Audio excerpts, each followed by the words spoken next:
1/3 6 1/9 ये 4 প্রপোর্শন বের করছি ধরি 4 প্রপোর্শনটা 1/x ধরি তাহলে আমরা জানি কি first proportion into fourth proportion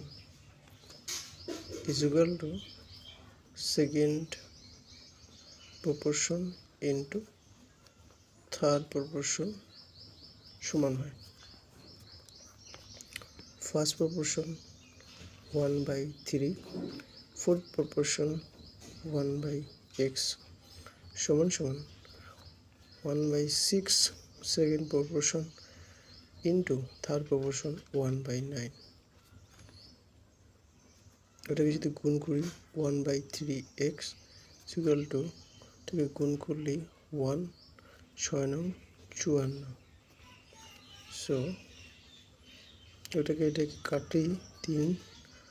18 54 so 1/x equal to 1/18 এটা কি হয়েছে ফোর্থ প্রপোর্শন ধরা হয়েছিল ফোর্থ প্রপোর্শনটা হয়ে যাবে 1/18 এটাই आंसर